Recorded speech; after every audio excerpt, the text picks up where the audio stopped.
Us. My name is Nelson Kofi, and today we're switching things up a little bit. We're bringing you something new, something different. Today we are reviewing a book that has sparked heated conversations across Ghana, and rightfully so, if you ask me. This book is written by Manasseh Azure Awuni, and if you're not familiar with him, he's an investigative journalist and a senior broadcast journalist working with Joy FM. You can feel free to look him up for more information. So the title of this book is The President Ghana Never Got. Interesting title, if you ask me. Speaks volumes. Allow me to ask this question. Are you content with the current government and its performance? Are you happy with Ghana's direction currently? Do you think that the promises made by our leaders have been fulfilled? I urge you to stay tuned as we find answers to these questions together, using this book as our guide. So Manasseh's book takes a hard look at the leadership of President Nana Addo Dankwa Akufo-Addo and the NPP. Don't get me wrong, the book focuses on many aspects of Ghanaian leadership, but the key interest here is how our current president made us believe that he was the solution. The book exposes the failures, the broken promises, and the corruption that have left many Ghanaians disillusioned. But it doesn't stop there. It also shows us what true leadership could look like if only we demanded it. This isn't just a story about one man's opinion. It is a story about us, our struggles, our hopes, and the kind of future we want for Ghana.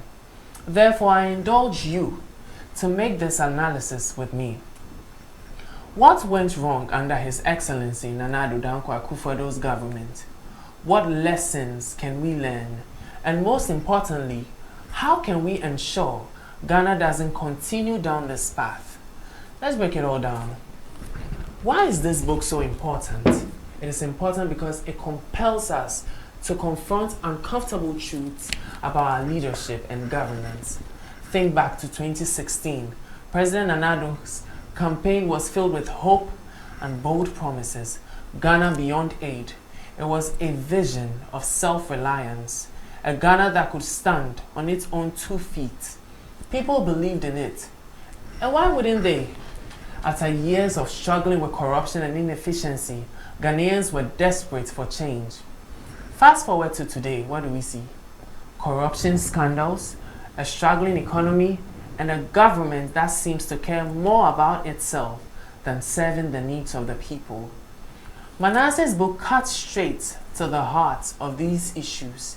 He talks about how the promises of transformation have been overshadowed by nepotism and cronyism, how the government's failure to address corruption has eroded public trust. But this isn't just about politics. This is about our everyday lives. When leadership fails, it is the ordinary Ghanaian who pays the price. It is the farmer who can't afford fertilizer. It is the teacher who works in a crumbling classroom.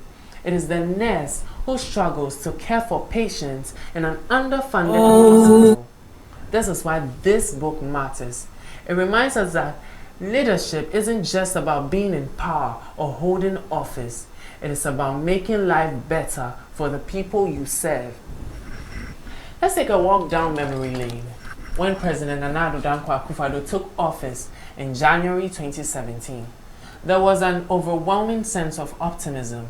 His campaign promises were ambitious, fighting corruption, improving education, and building a stronger economy. One of his key promises was the free SHS program, which, let's be fair, is one of the few initiatives this government has successfully implemented. But even that hasn't been without its challenges. Overcrowded classrooms, lack of resources, and delays in funding have raised questions about how well the program is being managed. Then there was the pledge to tackle corruption. Nana Addo famously said he would protect the public purse. But under his administration, we've seen scandals like the PDS, where over $100 million was lost in a questionable power concession deal. Let's not forget the COVID-19 funds. while countries around the world were using these funds to strengthen their healthcare systems, reports of mismanagement and inflated contracts surfaced here in Ghana. Manasseh's book doesn't shy away from these issues. He meticulously documents the failures and missteps that have defined this administration. And he asks a critical question. If these are the leaders we have now, what does that say about the kind of leadership we are willing to accept?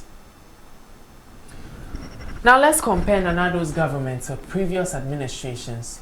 Take President-elect John Mahama, for instance. His government faced its fair share of criticism, but one thing you can't deny is the visible infrastructural development during his tenure.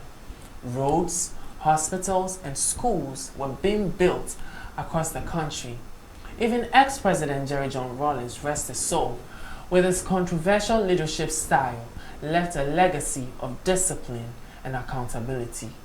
People may not have agreed with all of his methods, but they respected his commitment to Ghana's progress. Manasseh's book forces us to ask, how does Nana Addo's legacy compare? Yes, free SHS is a significant achievement, but is that enough? When you weigh it against the corruption scandals, the economic management, and the unfulfilled promises, do they balance out? The book paints a picture of a leader who started with so much promise but fell short of delivering this The book paints a picture of a leader who started with so much promise but fell short of delivering this transformative leadership Ghana desperately needed. It is a tough pill to swallow, but it is a reality we cannot ignore. The book, I must say, is a powerful catalyst for change, a wake-up call to look and think beyond partisan politics and demand accountability while also calling out corruption. First, Manasseh doesn't just point fingers, he explains how corruption affects every aspect of our lives. Officials siphon funds meant for infrastructure, roads remain unpaved. When money meant for healthcare disappears, patients die in hospitals that lack basic equipment. But here's the real danger. Corruption isn't just about the money, it's about trust. When citizens lose faith in their leaders, it creates a culture of apathy. People stop voting. They stop holding leaders accountable. And when that happens, democracy itself is at risk. Manasseh also warns the dangers of tribalism and cronyism. He highlights how political appointments are often based on loyalty rather than competence. This isn't just inefficient, it's dangerous. It means decisions that affect millions of Ghanaians are being made by people who may not be qualified for the job. But the book doesn't just warn us, it educates us on what good leadership could look like. Manasseh talks about the qualities of a great leader, someone with integrity, vision, and a genuine commitment to serving the people. Emphasis on a genuine commitment to serving the people. It tells us that leadership isn't just about the power, it's about purpose. It's about making life better for the people who put their trust in you. And here's the thing, the president Ghana never got isn't just a hypothetical figure. This leader could be out there right now. It could be the next person we elect. It could be you who's watching. But it's up to us to demand better. So what's the takeaway from all these? The president Ghana never got isn't just a critic of Nana Addo's government. It's a call to action. It challenges us to reflect on the kind of leadership we want for Ghana. Do we want leaders who make empty promises? Or do we want leaders who deliver real lasting change? Manasseh's book reminds us that the future of Ghana isn't just in the hands of our leaders, it's in our hands. It's in the way we vote, the way we hold leaders accountable, and the way we demand transparency and integrity. So I leave you with this. What kind of Ghana do you want to see? And what are you willing to do to make that happen? Thank you for watching. So The President's Ghana Never Got by Manasseh Azure Awuni is in stores. You can get a copy for yourself to get some insights into what he's talking about. Let's demand better. Let's choose better. And let's work together to build a Ghana we can all be proud of. This is still the News God. Let's continue the conversation in the comments section. Thank you.